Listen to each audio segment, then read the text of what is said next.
আমি সবাইকে অনুরোধ করব বাংলাদেশের যে আপনারা সরকারকে বয়কট করেন, পাবলিকলি বয়কট করেন। 30 লক্ষ লোক এই আওয়ামী লীগ আমলে ফকির হয়েছে মাননীয় স্পিকার। আমরা নতুন প্রজন্ম দেখতে চাই মাননীয় স্পিকার। গাধাকে দিয়ে ঘোড়ার রেস দৌড়ানো হচ্ছে, আমি জানি এই গাধা গন্তব্যে কোনোদিন পৌঁছাবে না। 30 থেকে 40 হাজার কোটি টাকা বিদেশে চলে গেছে মাননীয় স্পিকার। প্রথম আলোতে দেখলাম উনি মাশাআল্লাহ 1200 কোটি টাকা কামিয়েছেন, আলহামদুলিল্লাহ। এই টাকা দিয়ে করবে কি? 1200 কোটি টাকা দিয়ে বানিয়েছেন। এই সমন্বয়হীনতার অভাব, বারবার যে কোনো কাজে ডিউ ডিলিজেন্স ছাড়া বিরোধী দলের উপরে আঙ্গুল উঠিয়ে দেওয়া আর শুধুমাত্র বলা এখানে করাপশন, এখানে করাপশন। যে সরকার আমাদের টেলিফোন যদি ট্যাপ করা হয়, আমরা জানতে চাই সেই দরবেশা সেই মুরিদদের টেলিফোন কেন ট্যাপ করা হয় না?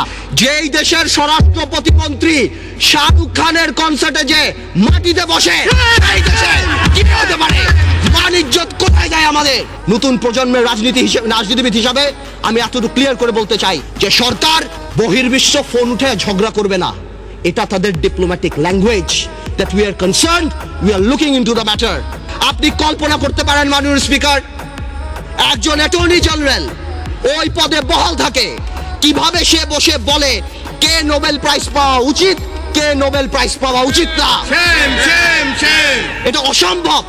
আমার দুঃখ হয়, আমার ভয় হয় যে মাননীয় অ্যাটর্নি জেনারেল যদি চাটুকারিতা করে আগামীতে ভবিষ্যৎ ল মিনিস্টার হওয়ার জন্য আমার বলার কিছু নাই। আজ থেকে 3-4 বছর আগে যারা সেলফ ডিক্লেয়ার্ড ব্যাংক্রাপ্ট ছিল, আত্মস্বীকৃত দেউলিয়া, যারা নিউজ পেপারে বলেছিল 700 কোটি টাকা 800 কোটি টাকা লস, যাদের 1000 কোটি টাকা বরং, সেই দরবেশরা এই 2 বছরে ব্যাংকের টাকা শোধ করে আরো 10,000 কোটি টাকার মালিক হয়ে গিয়েছে। সরকার দলীয় সংসদ সদস্য যদি মনে করে যে আমাদের 2-1 নাম বলে, হাওয়া ভবনের নাম বলে এগুলি তারা পার পেয়ে যাবে না। একটা হাওয়া ভবন যদি থেকে থাকে, এই আমলে শত শত মুশকিল আসান সেন্টার বের হয়েছে মাননীয় স্পিকার। আপনি যদি সেখানে যান, আপনার মুশকিল আসান হয়ে যাবে মাননীয় স্পিকার। আপনি দরবেশের মুরিদ হবেন, আপনাকে ভূ দিবে, 2000 কোটি টাকা মালিক হয়ে যাবেন। শত শত লোকসানের কোম্পানি, জিএমজির মতো কোম্পানি, ওয়েস্টিনের মতো কোম্পানি আপনি নিয়ে যাবেন 20 কোটি টাকাকে বিলিং ভ্যালুতে বড় করে আপনি শেষ করে দিবেন। আপনি হঠাৎ রাতারাতি 40 কোটি টাকার মালিক হয়ে যাবেন। আপনি জানেন বাংলাদেশে কোনো ব্যবসা বাণিজ্য এখন নেই। এই মুহূর্তে সবাই 2 লাখ টাকা 5 লাখ টাকা ইনভেস্ট করে 5,000 টাকা কামাই করার জন্য চেষ্টা করেছে।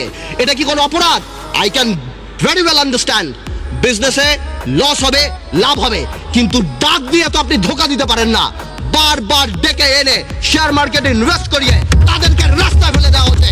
30 লক্ষ লোক যদি স্বাধীনতা যুদ্ধে মারা যায় মাননীয় স্পিকার, তাহলে 30 লক্ষ লোক এই আওয়ামী লীগ আমলে ফকির হয়েছে মাননীয় স্পিকার। আমি শঙ্কিত যে বাংলাদেশের জুডিশিয়ারি কোন দিকে যাচ্ছে মাননীয় স্পিকার। ডক্টর ইউনূসকে নিয়ে কিছু কথা না বললেই নয়। Doctor Yunus, I can very well understand 65 বা 70 ইয়ার্স ওল্ড, বাট 80 বছরের রাষ্ট্রপতি যদি এত বড় বক্তব্য লিখতে পারে, 75 বা 70 বছরের ডক্টর ইউনূস আমি মনে করি গ্রামীণ ব্যাংকের এমডি পদে ভালোভাবেই থাকতে পারত। মাননীয় স্পিকার, ডক্টর ইউনূস বাংলাদেশের সম্পদ না পৃথিবীর সম্পদ।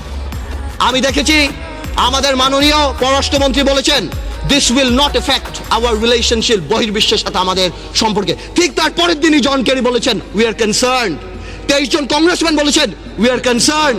বহির্বিশ্ব ফোন উঠে ঝগড়া করবে না, এটা তাদের diplomatic language. That we are concerned, we are looking into the matter. Doctor Yunus আমাদের মতো না। আমার ফোনে সবচেয়ে বড় ভিআইপি ফোন করে জয়নাল আবেদিন ফারুক সাহেব, আর ডক্টর ইউনূসের ফোনে ফোন করে হিলারি ক্লিন্টন। মনে রাখতে হবে সে কোথায় উঠে গিয়েছেন। ডক্টর ইউনূসের এই ব্যাপারটা অ্যামিকেবলি সেটেল করা যেত। I have witnessed it. আমি নিজে দেখেছি বিবিসিতে হোয়াইট হাউস স্পোকসম্যান বলছে we are deeply concerned, this is Yunus allergy. ইলেকট্রিসিটিতে নাকি দেশ প্রেগন্যান্ট হয়ে গিয়েছেন। I am not used to this languages, but আমার জবাব দিতে যখন দেখি চানাচুর কোম্পানি, ফার্নিচার কোম্পানি, নাম নিচ্ছি অটোবি, যারা সারা জীবন ফার্নিচার বানিয়েছে, তারা বিদ্যুৎ প্ল্যান পেয়েছে, আমার মনে হয় এই প্রেগন্যান্সি খুব তাড়াতাড়ি মিসক্যারেজ হয়ে যাবে এবং এই দেশে বিদ্যুৎ আসবে না। আমরা চাই, আমরা দেখতে চাই যাতে বিদ্যুৎ আসুক। আমি যদি দেখি গাধাকে দিয়ে ঘোড়ার রেস দৌড়ানো হচ্ছে, আমি জানি এই গাধা গন্তব্যে কোনোদিন পৌঁছাবে না।